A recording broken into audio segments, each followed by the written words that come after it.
Hi అండి, hello నమస్తే. ఈరోజు మనం మసాలా పూరీలు ఎలా చేయాలో తెలుసుకుందాం.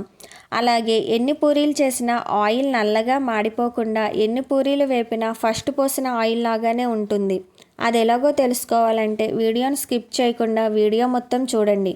ముందుగా 2 కప్పుల గోధుమ పిండి తీసుకుని అందులో రుచికి సరిపడా సాల్ట్, 1 టేబుల్ స్పూన్ల కారం, 1 టేబుల్ స్పూన్ల గరం మసాలా వేసి పిండిలో మొత్తం కలిసేలా కలుపుకొని తర్వాత వాటర్ ఒకేసారి ఎక్కువగా పోయకుండా కొంచెం కొంచెం వాటర్ పోసుకుంటూ మరీ గట్టిగాను మరీ లూజుగాను కాకుండా ఇలా పూరీ పిండిలా కలుపుకున్న తర్వాత పిండి పైన 2 టేబుల్ స్పూన్ల ఆయిల్ వేసి పిండి మొత్తానికి రాసి మూత పెట్టి 10 నిమిషాలు పక్కన పెట్టండి.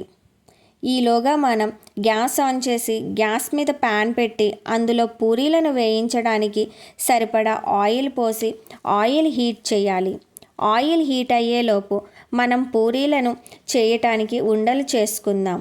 తర్వాత ఇక్కడే ఉందండి అసలు సీక్రెట్. మనం జనరల్గా పూరీలను ఒత్తేటప్పుడు ఎక్కువగా గోధుమ పిండిని చపాతీ పీట మీద వేసి పిండిలో ఉండను ముంచి పూరీలను ఒత్తుతాం. అలా కాకుండా ఆయిల్ చేతిలోకి కొంచెం తీసుకుని దానిని మనం దేని మీద అయితే పూరీ చేస్తామో పూరీ పీట పైన కొంచెం ఆయిల్ రాసి, అలాగే పూరీ కర్రకు కూడా ఆయిల్ రాసి, అలాగే పూరీ ఉండ పైన కూడా ఆయిల్ అద్ది పూరీలను ఒత్తుకోవాలి. మరీ ఎక్కువగా ఆయిల్ అద్దనవసరం లేదు.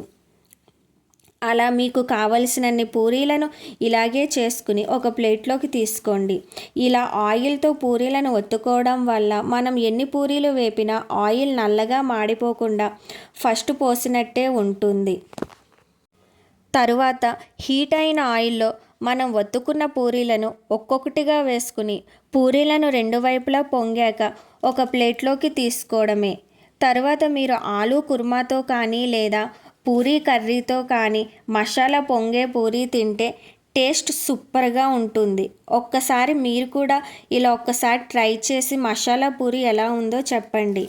అంతకన్నా ముందుగా నా ఛానల్ని లైక్ చేసి షేర్ చేసి సబ్స్క్రైబ్ చేయండి. వీడియో చూసినందుకు థ్యాంక్ యూ. బాయ్.